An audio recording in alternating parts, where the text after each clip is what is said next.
I've long been intrigued by this story of Zacchaeus. Maybe it goes all the way back to Sunday school days, when I learned that Sunday school song that sticks in my mind to this day. Zacchaeus was a wee little man. You can sing with me. Wee little man was he. He climbed up in a sycamore tree, for the Lord he wanted to see. And when the Savior passed that way, he looked up in the tree, and he said, Zacchaeus, you come down, for I'm going to your house today. For I'm going to your house today. Some of you did the actions. The cuteness of the lyrics are consistent with what I see as an amusing beginning to the story. Here's this grown man, a professional, who apparently just didn't care what anybody else thought. He was going to see Jesus. Come hell or high water, he was going to see Jesus. And Jesus saw him. I don't think Zacchaeus was used to being seen. Maybe that's why he thought he could climb up into a tree unnoticed. Mr. Tax Collector Zacchaeus was a man on the margins, despised by his fellow citizens, an agent of the Roman occupiers. Zacchaeus did their dirty work for them, going around and collecting the heavy burden of taxes demanded by the occupying force. No wonder that when Jesus invited himself over for dinner, Zacchaeus was so happy to welcome Jesus. Finally, someone who would honestly pay attention to him. Finally, someone who would actually come to a dinner party that he was hosting. Finally, someone willing to break into Zacchaeus' social isolation. As I imagine this story, there's a whole lot that goes on between the lines. When Jesus looked up and acknowledged Zacchaeus, invited himself over to dinner that evening, I imagine that Zacchaeus came down from that tree and the conversation began. And then Zacchaeus led Jesus down the dusty road to his home, and while they were walking, the conversation continued. And when they got to Zacchaeus' home, and Zacchaeus told his servants to begin preparing a sumptuous feast, because that's what a rich man would do for his guest, Zacchaeus and Jesus reclined in the parlor and kept on talking.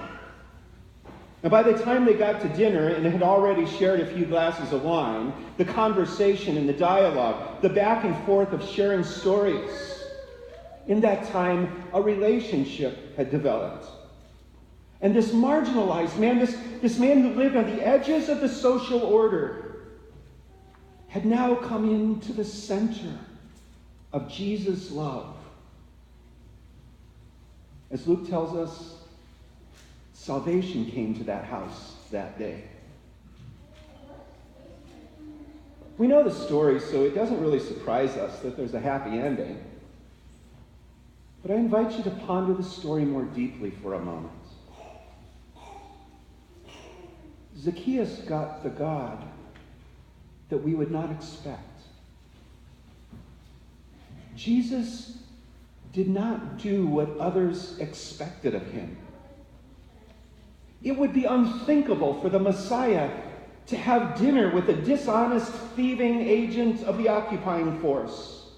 God, after all, has standards, and if God is not going to stick to those standards and punish sinners and reward the righteous, well, then what can we count on? I mean, how can God just willy-nilly forgive people? If God is holy and just, after all, then sin must be punished, right? Or at least it has to be repented of, right? Isn't this the kind of God that we would take advantage of? Making a mockery of God's justice? Yet the God we encounter in Jesus doesn't care a whit about our sense of justice or fairness or any of the other ways we seek to order the world. What God cares about is seeing the lost, seeking the lost, and then bringing them home again. God's love routinely trumps God's justice, and God's compassionate mercy overrides all of our sense of fairness, which can be rather upsetting, especially if you're part of the religious establishment. Whether it's the religious leaders of Zacchaeus' day or us, people should get what they deserve, right? That is, until we realize that we are the ones in need of mercy. The ones who by our own thoughts, words, and deeds have offended God. The ones who have tried to please God by putting together a perfect life where everybody thinks we got it all together. A sham that we ultimately realize is fooling no one except ourselves. A good, hard, honest look at our own hearts tells us that we need a God who sees us and seeks after us and wants to bring us home. See, at the heart of Luther's Reformation was the recognition that he had been worshiping the wrong God. Luther was taught to see and fear a God of holiness and justice, a God who expected righteousness and punished those who could not meet that standard. Luther, agonizing over God's righteousness, finally realized that righteousness is not the standard that God sets for us. Righteousness is the gift God gives us. It turns out righteousness is not a requirement, but a promise. The God Luther expected was all about justice, and the God he got, the one he met in Jesus, was all about love. Jesus, it turns out, did not die to make God a forgiving God. Jesus died to reveal that God had been forgiving all along. Little wonder that Luther would later describe meeting this unexpected God by saying it was like the heavens were open for him.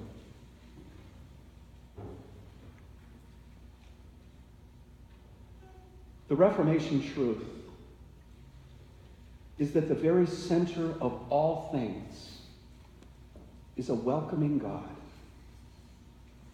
God came among us as one of us to draw us away from our ways of death and into God's way of life. At the heart of Reformation faith is the reality that we cannot make ourselves right with God, but that we are made right with God by Jesus' death and resurrection.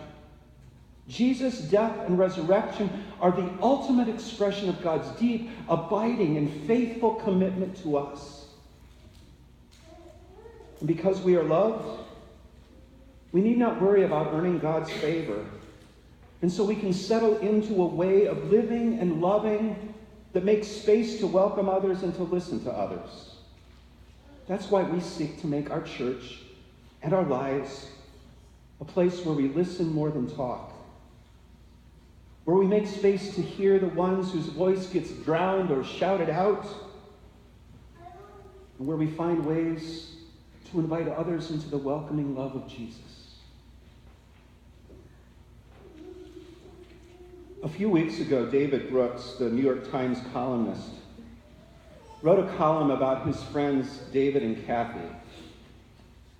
David and Kathy have a son named Santi who went to Washington, D.C. public schools.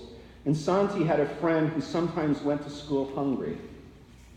So Santi invited his friend occasionally to eat and even to sleep at their house. Well, that friend had a friend, and that friend had a friend, and that friend had a friend. And now when you go to dinner at David and Kathy's house on Thursday night, there might be 15 or 20 teenagers crammed around the table. And later there will be a group of them crashing in the basement or in the few small bedrooms of the home. The kids who show up at David and Kathy's home have endured all the ordeals of poverty, homelessness and hunger and abuse and sexual assault. And almost all of them have seen death firsthand in their own families. One 21-year-old who came to dinner on a Thursday night said that this was the first time that she had been around a family dinner table since she was 11 years old. For those kids, Thursday night dinner is the social occasion of the week. Kids come from around the city and call Kathy and David Mama and Dad. When dinner is over, they get up and they chip in with the dinnertime chores, and then they find ways to celebrate one another's birthdays and graduations, and they perform songs and poetry for one another. One evening, Mr. Brooks took his 16-year-old daughter, and on the way out she said, "That is the warmest place I can ever imagine."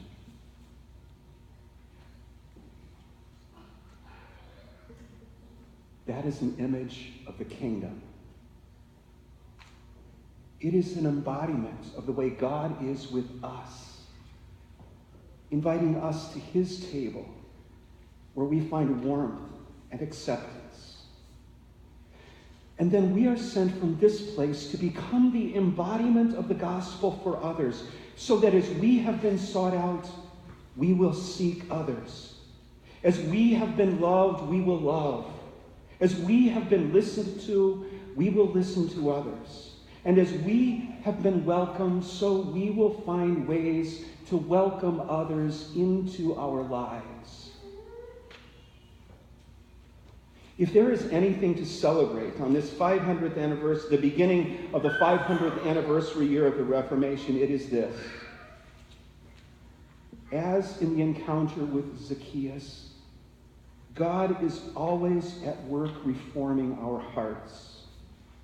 And as God reforms our hearts, the church is reformed. And as the church is reformed, so the world is given transformation and reconciliation, because God is at work through us for the sake of the world. For this we have been saved. For this we have been called and gathered. And for this we are sent.